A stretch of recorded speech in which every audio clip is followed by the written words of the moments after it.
Welcome back to the Encore Audio's YouTube channel. I'm Taper Dave, and this is my channel. You know, I have found a spindle full of sandy beach. It says Sandy B on it, but it is Sandy Beach. He passed some time ago. You can look down in the description. It gives a description of how and when he passed. He was at a step study in his daily morning step study meeting and reading the first step, and what a way to go. Anyways, I found a bunch of workshops and individual talks, the Brentwood meeting.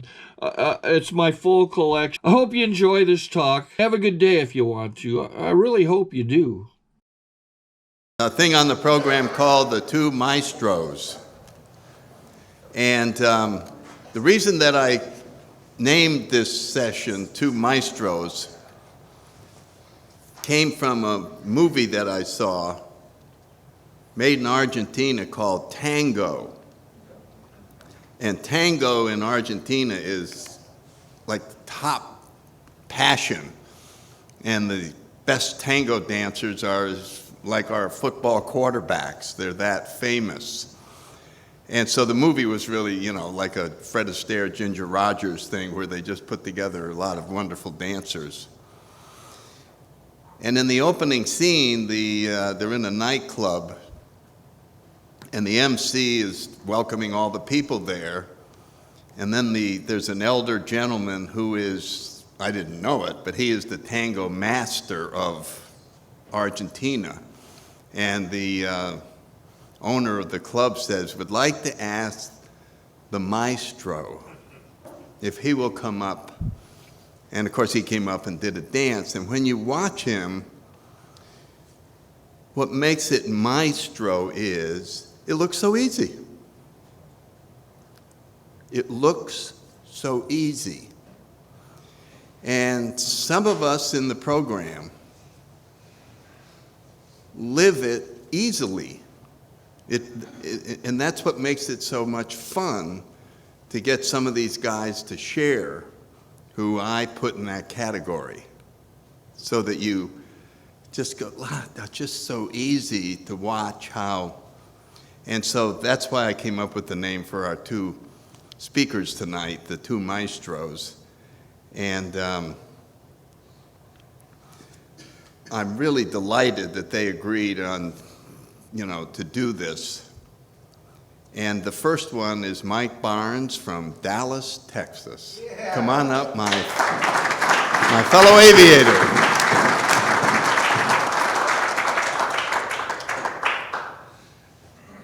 Well, Sandy, I hate to tell you, you made a hell of a mistake. One more time. My name is Mike Barnes. I'm a grateful member of Alcoholics Anonymous. Hi. Through the steps and traditions and by trying to live an attitude of gratitude, I've not drank since March of '84. And I'm raised to give my sobriety date. My first sponsor says you do that for 3 reasons. Number 1, to let them know you have one. Second, to remind yourself of what you were like that last night. And the third is to give hope to the newcomer. So that's my date of sobriety. And when Sandy called, he said, I said, is there a topic or anything that you want us to talk about? And he said, no. He said, just come down and experience the weekend, and whatever moves you to share on Saturday night, just go ahead and do that. So I made some notes so I wouldn't forget it, and I started last night on it. And the theme of the Far Corners, of course, is seek and you shall find. So I'm going to share some experiences that have occurred to me in terms of seeking over the time I've been in AA. And I think the first experience I had was when I finally made that phone call and asked for help. And I had been raised, as many of us had, that men don't ask for help, and they particularly don't ask other men for help. And on that fateful morning in March of '84, that's what I did. I picked up the phone and called a man that I knew had stopped drinking, and had no idea how he did it, but I figured I didn't know how. I sure tried everything that I knew, and it hadn't worked. So I called John, and And when I made the call and got a hold of him, he said, I've been waiting for your call for 5 years. He'd been coming by my house every Sunday afternoon for 5 years, waiting for me to get ripe. And he came over and 12-stepped me and asked me if I was willing to go to any lengths to get sober, and I said yes, and he told me what he had in mind, and I said, hell no. I don't have time for that, I'm too busy. And anyway, that was my first experience, perhaps in seeking, was to ask for help and then accept it. I was in a discussion meeting in early sobriety, and it seemed like in the beginning, almost every meeting I went to, particularly discussions meetings, were either on gratitude or the fourth step. I didn't have any gratitude, and I hadn't done the fourth step, so I didn't like any of those meetings. But pardon me. This one day I made mention of the fact that I didn't have anything to be grateful for.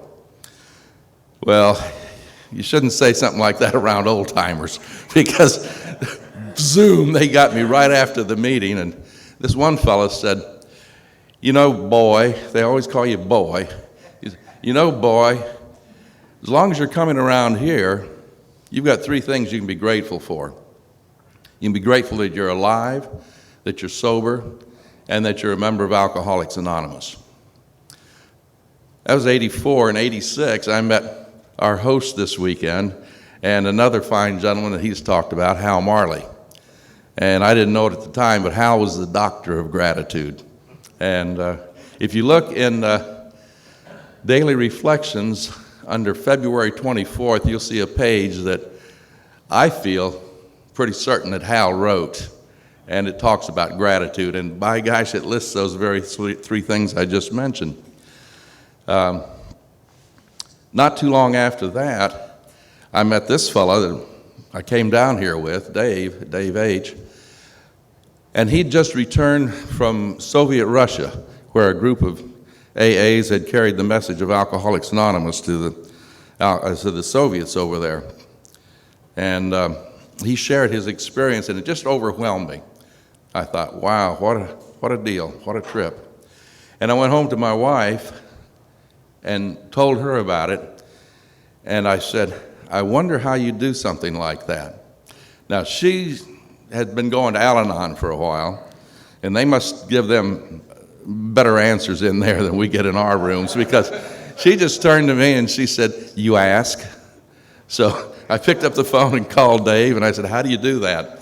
And a few months later, I was on my way to Russia. So that was another seeking. I've learned that if you don't know the answers about something, you ask people. And most of them will give you some kind of an answer. I remember when I went to my first AA conference. Almost all of my adult life after I got out of the Marine Corps, I've been in convention and trade show work.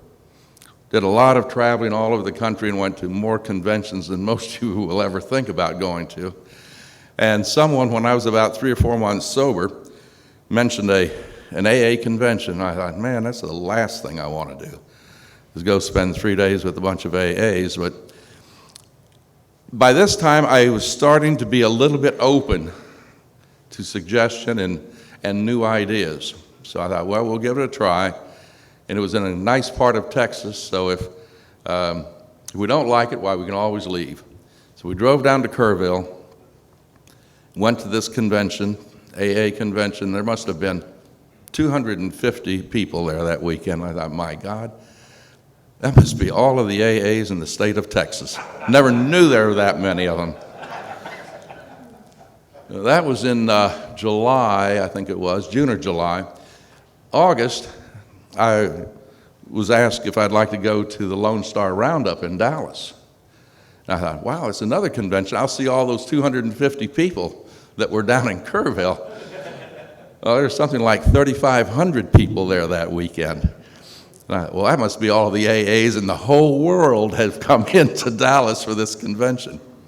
But starting to go to AA conferences and conventions, I met a lot of other people from around the country and listened to them share in meetings and so forth, and I became open to new ideas and suggestions that they had.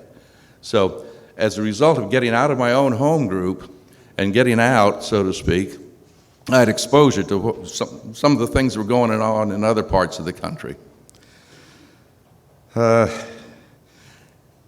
Because I was going to conferences, somebody told me about a conference up in Colorado. It's called the Crested Butte Mountain Conference. And we went, we missed the first one, went to the second one. It's a whole week long. It starts on Sunday and ends on Friday. And I thought, there's no way I want to spend a whole week with those folks doing that kind of stuff. But we went anyway because that is a beautiful part of the country. And then I figured, if we get tired of it, we can always leave and go do something on our own. And I got up there and just fell in love because there was real recovery there, a lot of family recovery. And that was very appealing because we had 2 children, and I had not done a very good job of being a parent until I came to you folks, and you told me there were better ways to do things than I'd been doing. But up there, they have a thing every morning, a group meditation, a little bit like we had this afternoon, except it's an individual leading the meditation. And by this time, I was becoming open to almost any suggestion. I figured I'd try it at least once. And I went down, and very charming lady, Billy Jones, I'll use her name, and she was leading the meditation that morning, and she told us to she physically relaxed us and so forth, much like the fellow did today, and get comfortable, and she kind of went through the 3rd step prayer, and then she said, suggested that we be very, very quiet and ask our higher power a question that was on our mind that might have been bothering us. Well, I'd been spending a couple of days with all of these spiritual giants up there, people that I really admired then and still do. And I sat there and being very, very quiet. And the question I asked my higher power was, what do I need to do to be like them? And I was a year and a half sober at the time, and I just didn't think I measured up in any sense to them, the way they looked at least.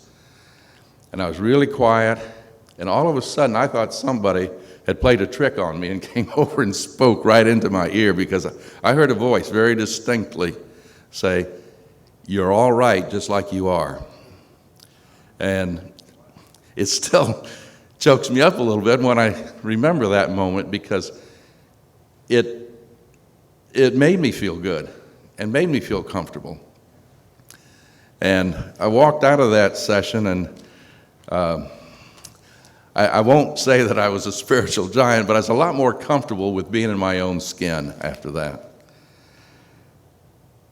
Similar situation when my first sponsor suggested that my wife and I consider going to couples meetings. They call them Chapter 9 meetings in our area. And I wasn't so sure of that. She was going to Al-Anon regularly, and I was going to AA regularly, and we would fairly often go to open AA speaker meetings together, but I wasn't real keen on going into a discussion meeting with her, because I knew some of the things that might come up in the car going home.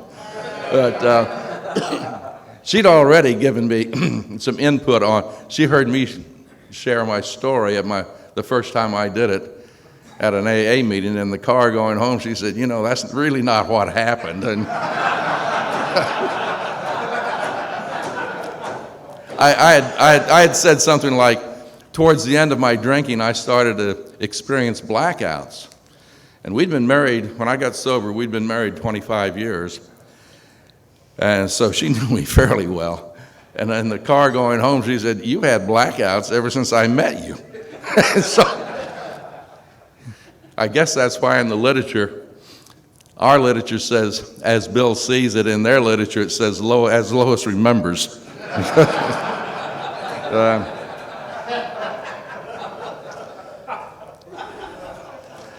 I'd been going pretty regularly to this one group out there, and there was a vivacious little lady. She's passed on now, but she was just a little dynamo.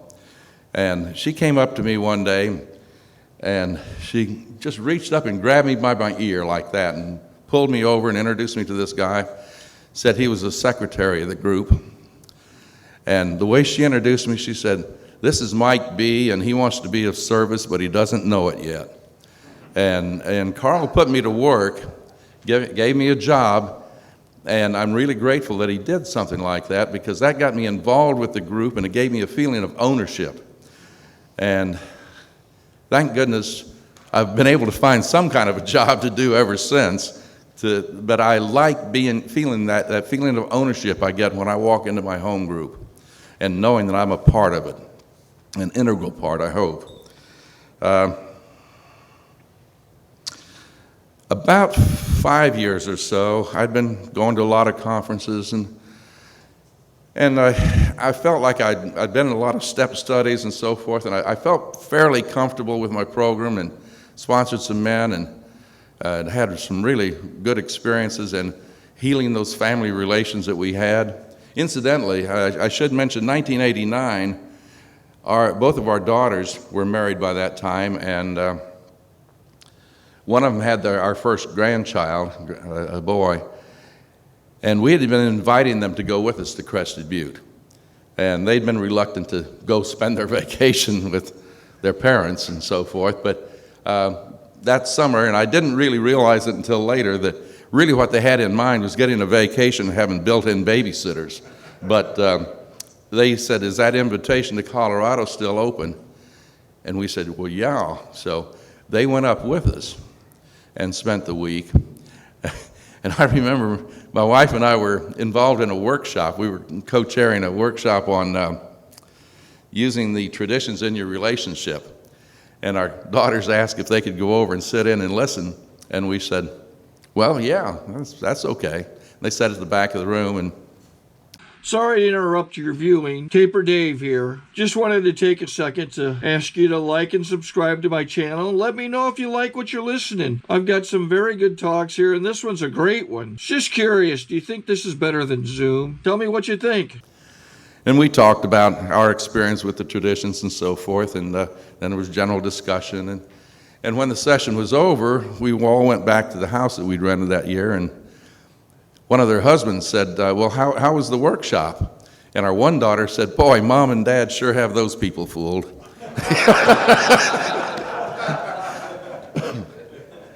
But what happened was they had a good time, and the folks that were up there, just like here this weekend, loved our kids, and they let them see what family recovery was all about.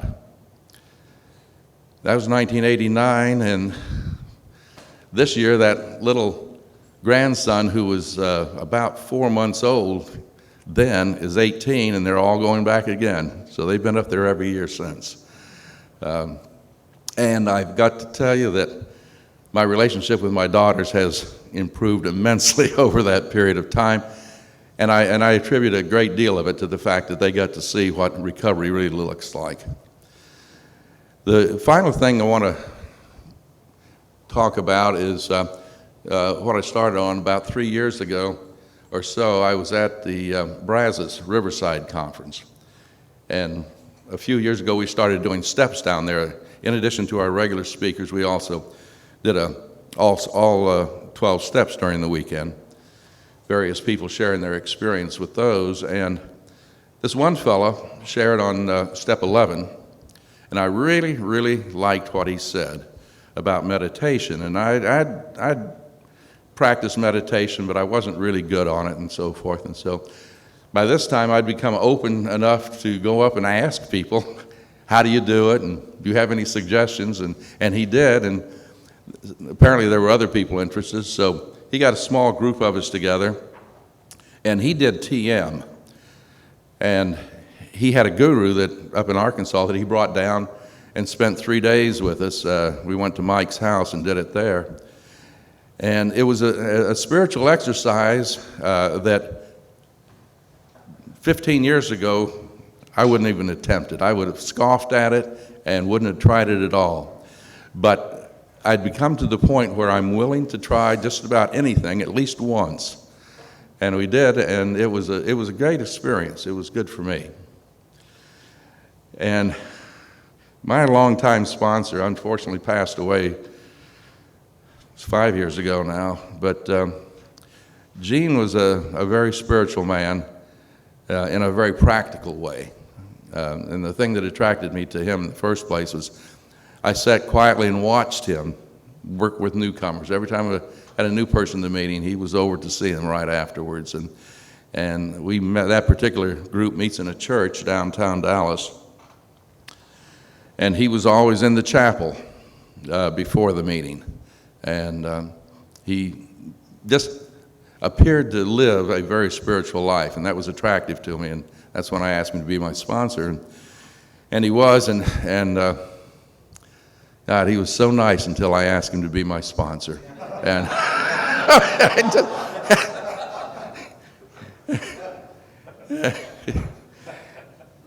anyway, we had some very interesting experiences over the years, but he shared a lot of prayers.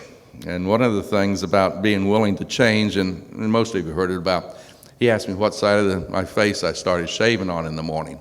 I had to stop and think, and I said, well, the right side. And he said, from now on, I want you to start on the left side. And when you do, I want you to say this: Dear God, please accept this as an indication of my willingness to change. I still do that. It's just a little reminder to me in the mornings to be willing to change. He had another prayer, and it was one that he said he didn't use very often because it was pretty powerful. And I'm going to go ahead and put it out, and then I'll sit down. And his prayer was, and I call it Gene's prayer.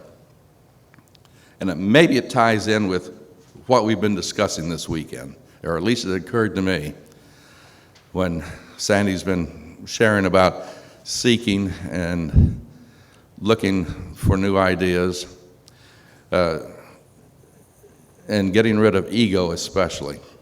But Gene's prayer is, Dear God, if it be thy will, let there be no one or no thing in my life until you can be first and I can be me in thy image and likeness. Amen. Thanks.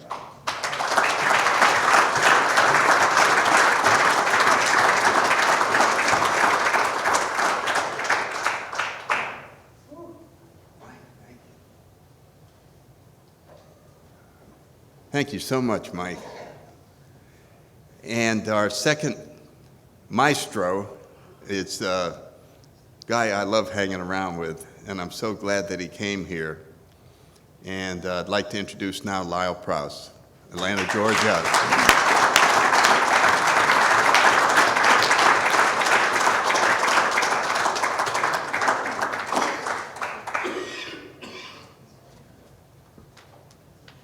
My name is Lyle Prowse, and I'm an alcoholic.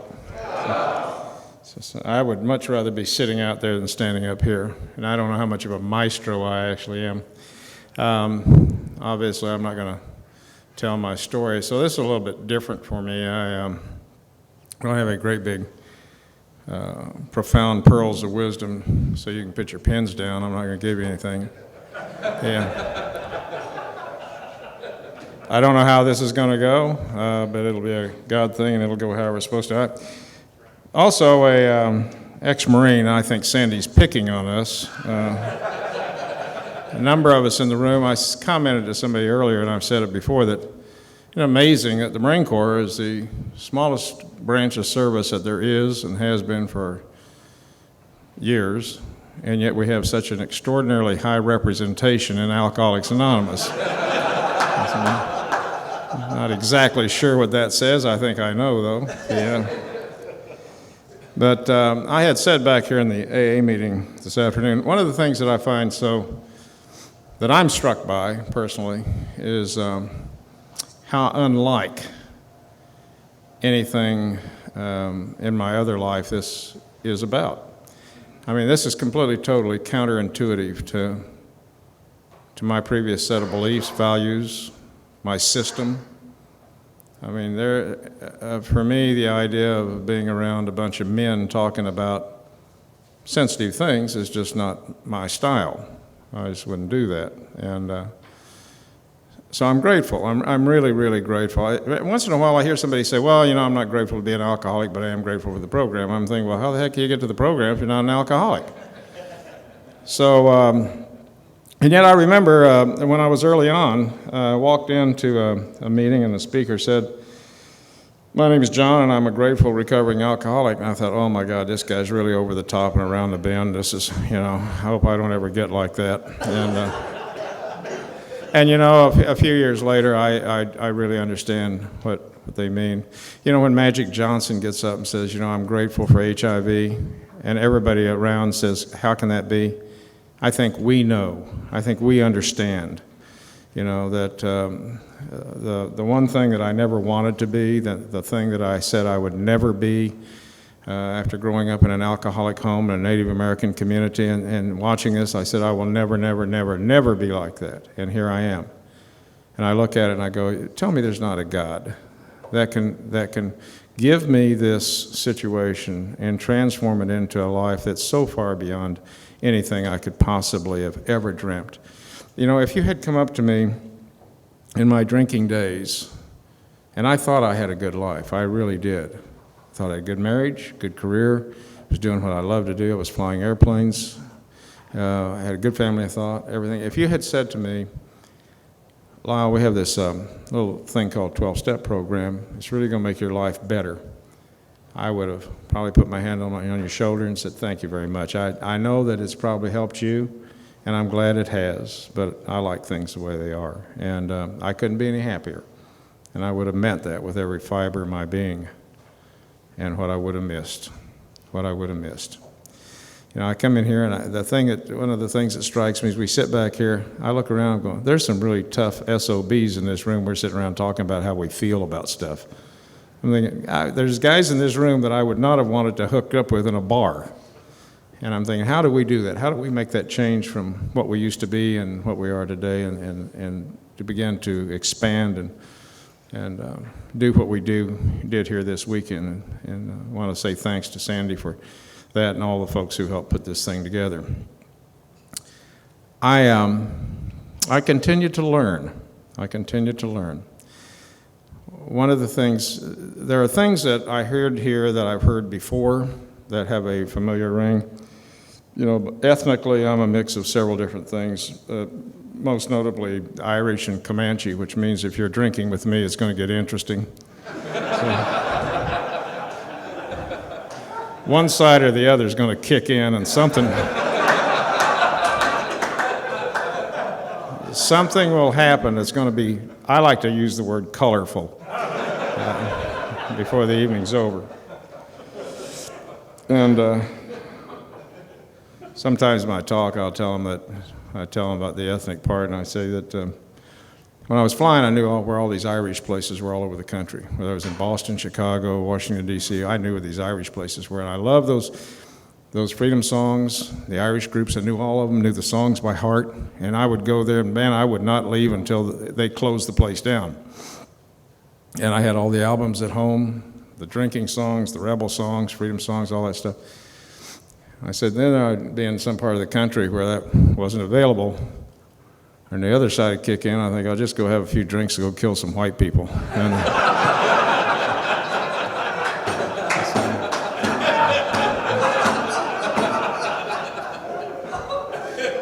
there are times when that idea doesn't work more than it doesn't work other places. If I'm in a cowboy bar in Billings, Montana, that sometimes gets a little steep challenge with those cowboys out there. I used to tell people I used to want to be a cowboy until I found out I was Indian. But, Sandy said up here, he was talking about connectedness, about being connected. And I thought, that is something that Native Americans believe. And one of the things that kind of always strikes me is I think, for 500 years, and especially in the early days, the missionaries and everybody said it's a primitive, pagan religion, spiritual system that these people have. Very pagan, very primitive, very superstitious. And I recall the words of one Indian leader talking to a missionary, and he said, you make fun of our religions. You say we're superstitious, and these things that we tell you, these visions that we have, and these ceremonies couldn't happen. And then you turn around and tell us about a man who put mud on a blind man's eyes and made him see, who walked on the water, fed 5,000 with 5 fishes and 5 loaves of bread, and you want us to believe that? So I thought, one of the things that AA has taught me is to open my mind and to listen to people. I don't know anything about Hindus and Buddhists, but I listen when somebody's talking to me because I know I don't know. And I know I can't know what I don't know. So my tolerance level and my willingness to listen has it has burgeoned. There was a time when I wouldn't listen to anything. I already had my mind made up before you finished your sentence. And I didn't know anything about what you were talking about, but I knew that it was wrong. And I was right. And we were going to talk until you agreed. And I like this way of living. I like the peace that comes from it, and the thing that says I don't have to be right, and that I don't know. And yet one of the things that we have always talked about in the Native community is we're all connected, that everything about us has life and spirit. And when stones come into the sweat lodge, we always say, thank you, stone people, for giving your life and going to the fire and helping us sweat. That the trees have life, and the leaves and the sky, and everything has a life. And that in some way, I'm always connected to that. The Lakotas say in the sweat lodge, Matakueoasin, which means all my relations, which means I'm connected to everybody. White, red, yellow, black, doesn't make any difference.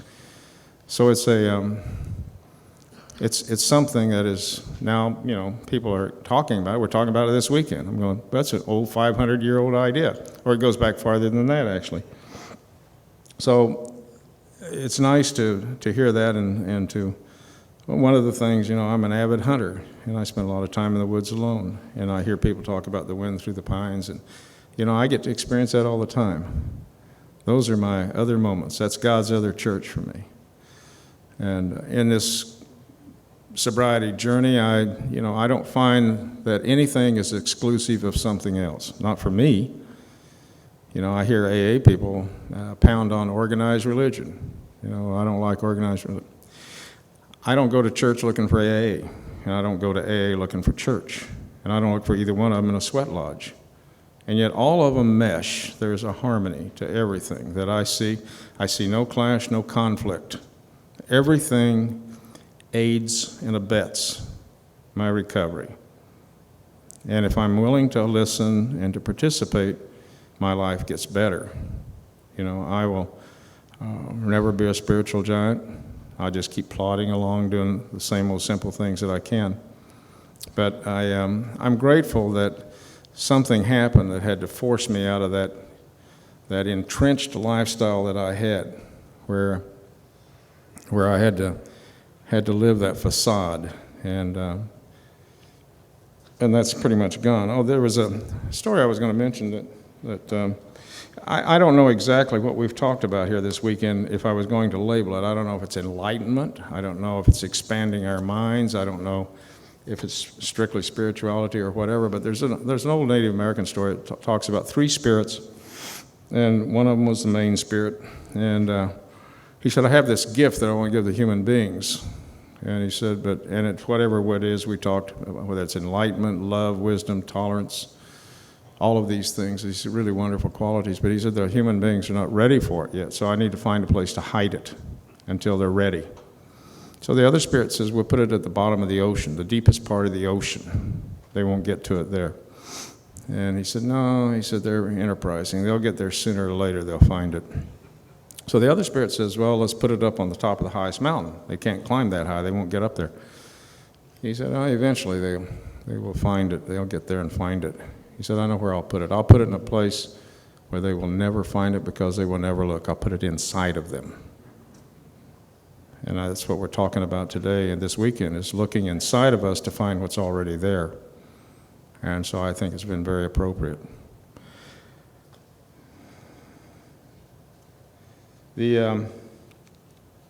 Other thing that, God, these glasses are a bitch. The other thing that Sandy was talking about was, and I heard a Japanese Zen master talk one time about how we discriminate, our minds discriminate between experiences. That something happens, we say that's good, that's bad. And it was really food for thought, because I thought, we don't know. We grow up in a society that teaches us certain value systems, and so if this happens, it's good. If this happens, it's bad. But it wasn't too long ago, I was watching a guy on TV who had won $314 million. We'd all say, boy, that's good. And based on the way he had handled that, it had destroyed his family. And he said, I wish I'd never won it. And then I look at this thing that we've all experienced, it's alcoholism. He said, man, that's bad. I mean, I end up in the papers and all over the TV. I'm a national disgrace. I didn't think I was ever going to have a good day. And there's a God up there that took that and transformed it and gave me the life I've got today. It was not possible for me to comprehend that in the early days. It was not possible for me to believe that. And I remember one time early on in prison when I desperately wanted to imagine having a good day again. I didn't ask for a good day. I just wanted to imagine it. I wanted some kind of a mental picture where I could laugh and be at peace and have a good day. I just wanted a little wispy picture. Didn't have to last very long. And I couldn't get there. I just couldn't make it happen. And I look at it today and I laugh probably as much or more than anybody does. And I'm thinking, how did that happen? Through the grace of a loving Creator that gave me stuff I didn't earn, I certainly didn't deserve. And I'm just really grateful to be here and to be part of this process this weekend. Let me see what else I got here. Oh, the other, one of the things that I think Sandy was talking about, or at least I interpreted, was how our belief system, and the story that he particularly told that I thought was really, that really illustrated it, was the guy that had the 30-pound pack and was told he had an extra 20 pounds in it. The power of the mind is just, I never cease to be fascinated by how it has a direct effect on us and how we respond and how we react. And there's a speaker, actually he was from Hazleton, by the name of Ernie Larson, had a tape that I've listened to a lot of times, and he talks about our belief system. And he comes down with several principles, but one of them is that we can never outlive our belief system, that we are locked in based on the belief system we have established, that we will always live up to or down to the limits we've set. And he uses some examples in there. He said, for example, if you, and this system applies in different venues in our life. It may be professionally, it may be personally, in relationships or whatever, but they're separate. And he said, if you believe that you will never be a success and that you're destined to always be poor and to be on the bottom of the heap, he said, you'll find a way to be there. You cannot possibly succeed. It's not possible for you to extend yourself beyond that belief system. He said, if you believe you'll never have a relationship that's good, you'll find a way to fail. You will find a way to fail. And then he talks about changing the belief system. And he said, what we use is a program. He said, a program is nothing more than a series of very small, tiny steps practiced regularly. And the example of that was Sandy doing the stretching. We reach down, we can't touch the floor. But if we do it regularly, we'll be touching the floor. It's a program.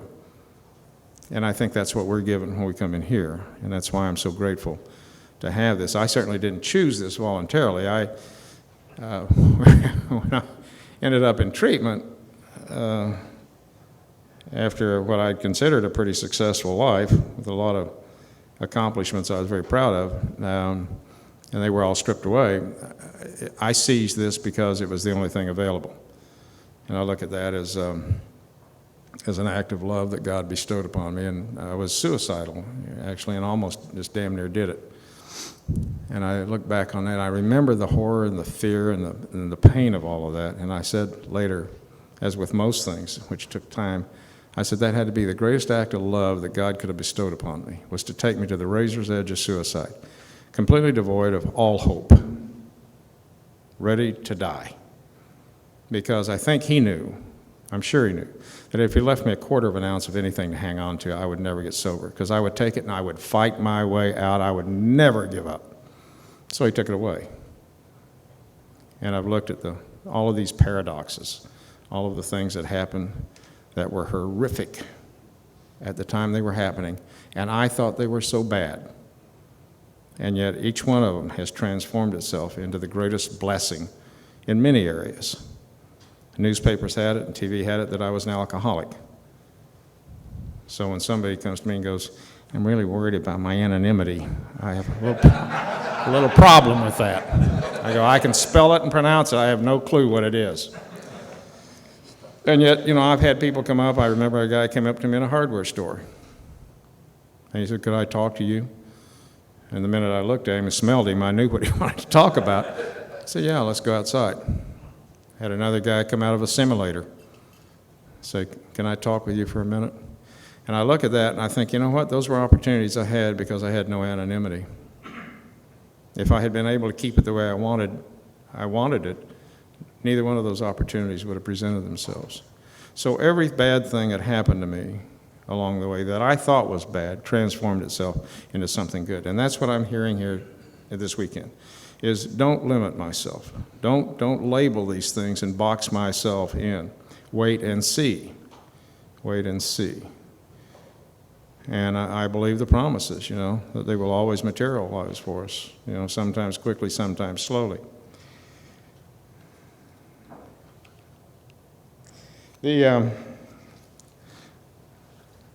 One of this kind of a spin-off thing that I heard here a little bit this weekend, maybe I just heard it, and I talk about this with sponsees, and it goes back into this power that we have within ourselves and in our minds, and of course we don't get this ourselves. I mean, everything I got from somebody else in AA that sat me down and helped me and said, why don't you think about it like this, and why don't you look at so-and-so did it, are the two words can't and won't.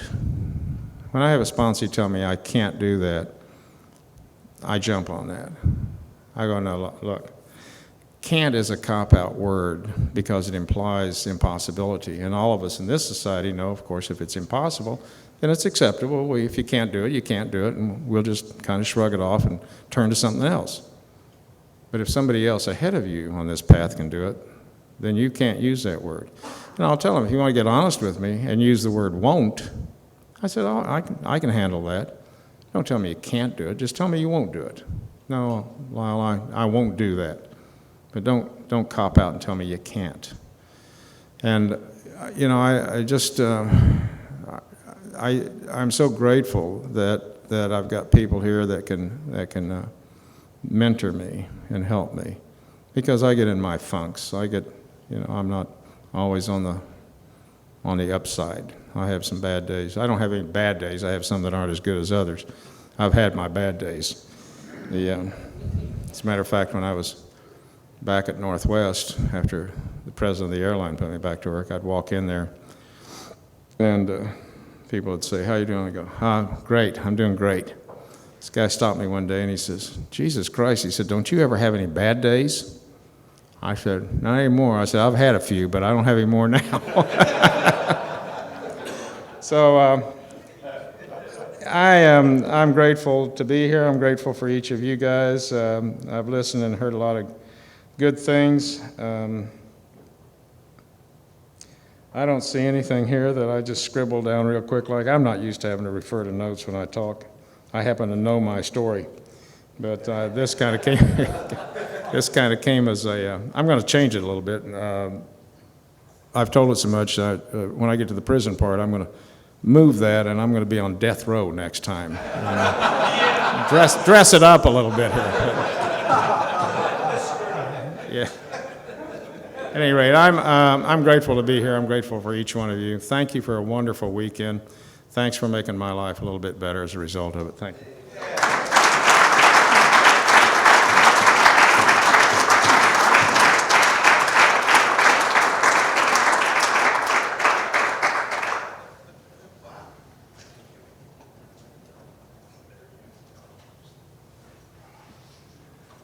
Well, I'm just going to add my thanks. That was just the perfect capstone for this whole event, and I was grateful to be here tonight. I want to say again goodbye to my sponsor, who I had for 42 years, 2 months, and 2 weeks, and he passed away about 2 months ago. Another Marine named Bill Terwilliger, and I just feel like mentioning his name up in the air because that was a hell of a run we had, and I just wanted to tell you guys all about it. We're at the end of the Saturday night event, and we still have an hour to socialize, hang out, start another meeting back there, whatever you want. It's free time again, so let's enjoy each other, and we'll be here in the morning. Good night.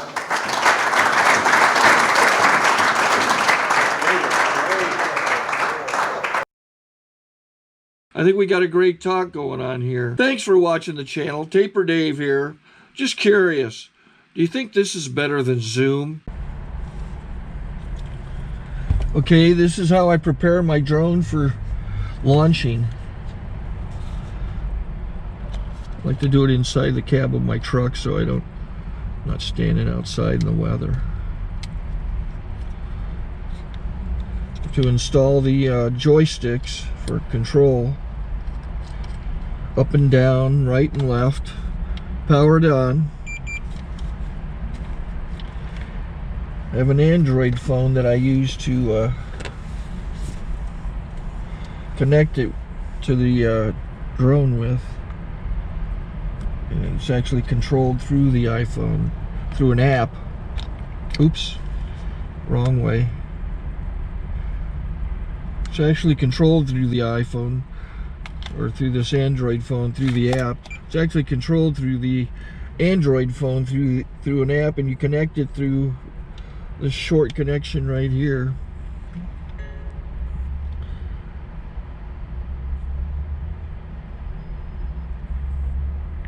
Remote control connected. Remote control's connected. So I pull out the drone. I have to extend the legs.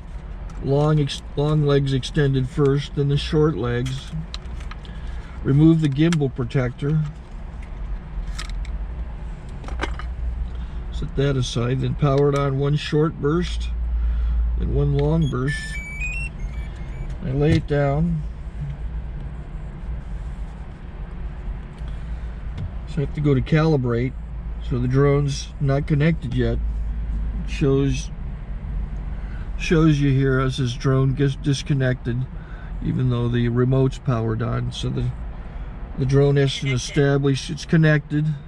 So I go into the app to calibration mode. First I'll calibrate the remote controller. Start calibration. Out, in, oop, out, in, up, down. And then this little wheel is to control the gimbal. So it's calibrated.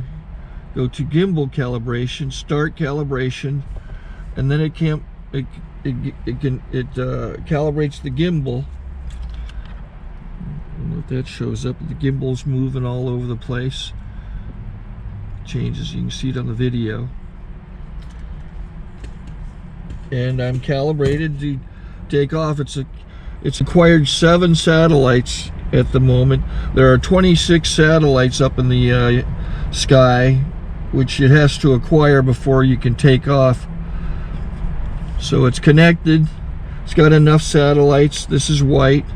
I can go to press this little arrow button, swipe right to take off, and it would start the motors if I slid this to the right. But I'll wait till I get outside. Don't want to do it inside.